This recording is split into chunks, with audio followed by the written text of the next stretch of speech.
God bless you all today. May the peace and provision and grace of the Most High God, Jesus Christ, be with you, lead you, guide you, and surround you in every godly way. One of the best things, God is so good, that the Lord has done for me, in my opinion, is He healed my heart, and He still is. He renewed and restored my mind and my spirit. And I don't know how else to explain that other than that. I used to be very broken, very rejected. I was dealt with harshly. And the reason why I was is because when you are called, right? Sometimes, depending on your calling and depending on the generational curses that may have to be broken in your bloodline, the warfare can represent itself as demons, right? Operating through different people, but it's the same treatment. Okay. So I was rejected in my family. I was rejected at work.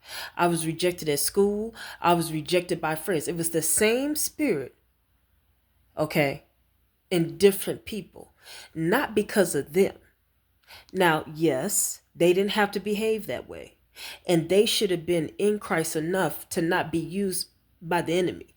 But it didn't matter because until I found myself so deep in Christ that I could recognize it and address it correctly, it was going to keep happening.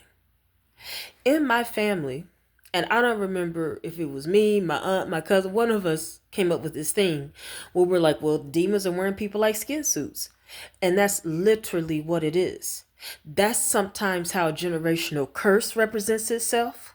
That's sometimes how a tear will enter into your life and interfere with your progress and your intimacy with Jesus. And it literally takes being hidden in Christ to break that off. And the reason why I say that is because God has this unique, loving, amazing ability to really show you who you are. And when He does that, He can show you the solution. He can begin to heal you. Because if a disease goes undiagnosed, like the doctors can't find the disease, you're just going to be dying slowly, sometimes quickly. His people perish for lack of knowledge. That's one of my favorite things that God did for me. I go to bed in peace, in joy, confidence. I have confidence in the Lord. And I could always tell, because I prayed this prayer, and in my opinion, and you don't have to do it, but in my opinion, we need to take inventory of who's in our lives, spiritually, especially. I prayed, Lord, bring people in my life who you want there, and take people out that you don't, and give me the grace to be okay either way. The more God started to heal me, the more these demons started manifesting. Again, not the people, but the demons that was wearing them like skin suits. I mean, they came out the woodwork, honey, every time. Every time they acted a fool. And what I like to do, God is literally my refuge. Jesus will put me on a godly sabbatical. Like He'll hide me in Him. I just won't even be found. Okay? And by the time He put me back out, everybody's like, oh, girl, how you doing? Oh, yeah, I bet. And you know what it is to me? I call it like the Mike Jones principle. Back in the day, around 2005, there was a rapper named Mike Jones.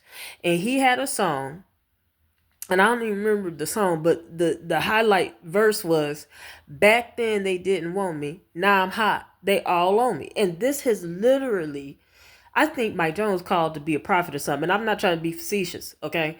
But it's literally, do you understand me? Been happening to me since I was a little girl. Soon as I get tangled up, tied up in Jesus, I done, you know what I mean? Got back up on my most holy faith. I'm with the Lord. Here they come. Oh, girl. And oh, you just so this and that. Mm-hmm. Mm-hmm. What happened? A year, Mike Jones said, I'm the same size a year later. Now she want me. That's how I feel. Okay, I've been hidden in the Lord. I'm not begging you to be in my life. I'm not calling you, trying to get you to hang out with me. Now, all of a sudden, a year later, here you go. And sometimes it's a year, sometimes it's 8 months, but it's the same principle. And another telltale sign that something weird is going on, okay? And this is always earmarked by your obedience with Christ, right? Like you're growing in Christ and he's showing you things and delivering you. Be careful about this because this is something that Satan will use to get you to backslide straight up because he's trying to sow them tares where there are wheat. He really is. I'm telling you, every time it'll be somebody from your past that allows themselves to be used by the devil and to be inhabited like a skin suit. And I mean, God bless them. I'm not judging them. I'm not picking a fight because I have to operate in forgiveness. One of the quickest ways to hell is unforgiveness. I'm telling you, because if you don't forgive others, God won't forgive you. And that's just what it is. Okay. I'm telling you, these people always come back from the dead. It seemed like no disrespect. They come back from way back. And a lot of these people also, like you would have grown in God and they want to hold you in a holding place of where God brought you from. And one of the ways they do this is they want to bring up something that you've already addressed from years ago, or even if it was 2 weeks ago, it's still in the past. The Lord's mercies are renewed daily. We're through with that. Why are you talking about that? Why you bring that back up? I'm through with that. Get off my phone. I'm telling you, I'm Mrs. You Can't Find Me.